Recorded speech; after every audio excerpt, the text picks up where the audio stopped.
Hi, this is Dr. Campbell, and today I wanted to talk about, did Ahmed Mohamed expose discrimination in schools? Now, in a recent article, Texas student Ahmed Mohamed has exposed discrimination in schools through his arrest for bringing in a science project. Evidently, the lack of communication between teachers and administrators played a major role in this fiasco. Ahmed Mohamed is one of many children who continue to face discrimination in schools, for which many schools can avoid by promoting positive racial teacher-student classroom relationships. According to the article, hashtag I stand with Ahmed lesson, curiosity is for white kids. 14-year-old Ahmed Mohamed brought a homemade clock to his school located in Irving, Texas.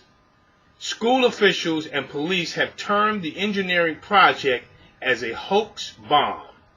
The youth was arrested for the incident that has received national attention. The response from the community has been overwhelmingly in favor of the Texas student. Ahmed Mohamed has received several invitations from organizations and national figures.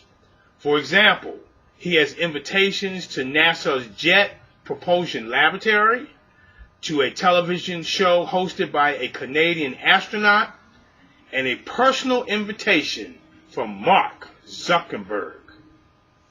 Presidential hopeful Hillary Clinton tweeted, "Stay curious and keep building." And even President Obama has extended a personal invitation for Ahmed Mohamed to bring the engineered clock to the White House.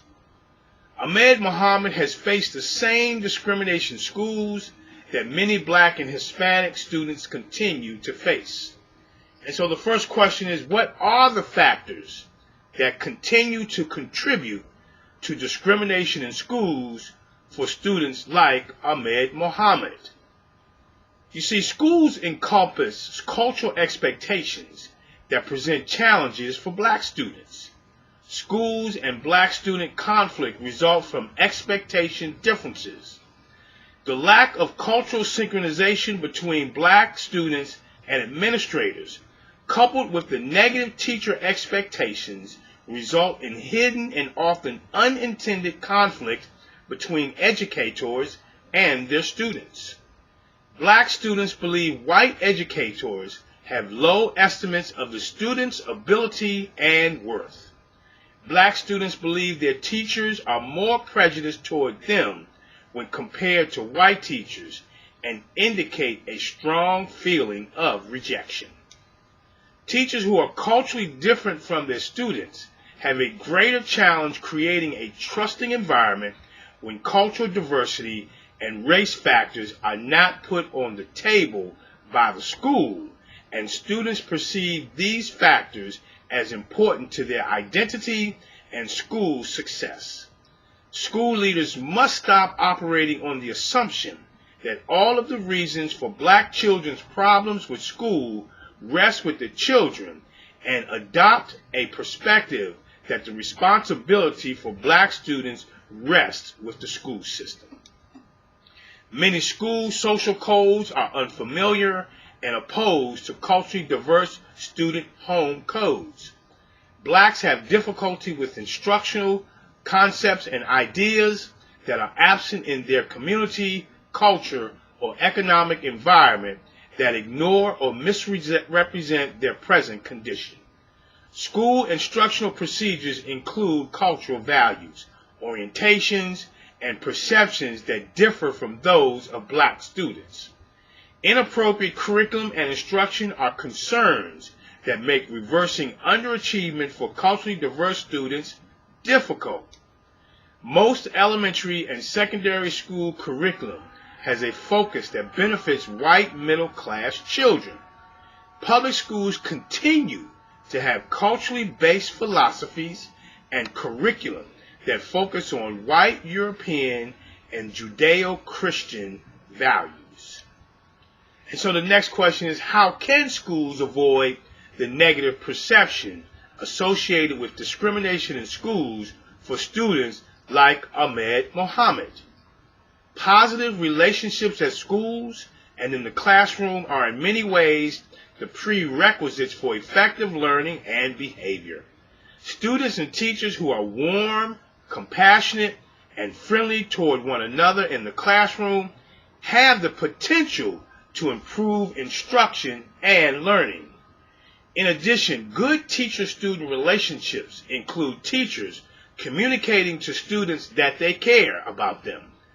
Teachers who are caring, friendly, helpful, understanding, and dependable have the ability to foster supportive relationships with their students. You see, caring teachers communicate with students in three distinctive ways.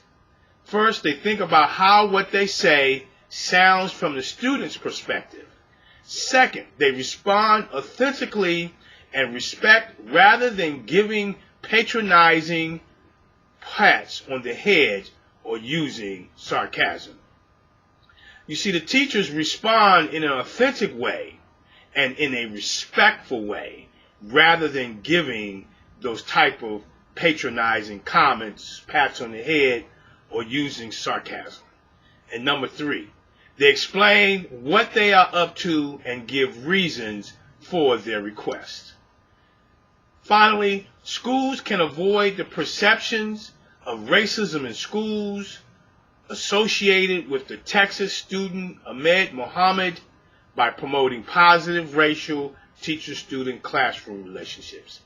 This is Dr. Campbell. You can read about the entire blog as well as additional information on my website at www.positiveracialrelationships.com. If you want to talk about it, you can call me on my direct line, 856-566-3267. Have a great day, and thank you very much. Yeah. Be sure to check out positiveracialrelationships.com. Check it. Look, pull your pencils out, class is in session. Let's focus on loving our neighbor without a question. Visit positiveracial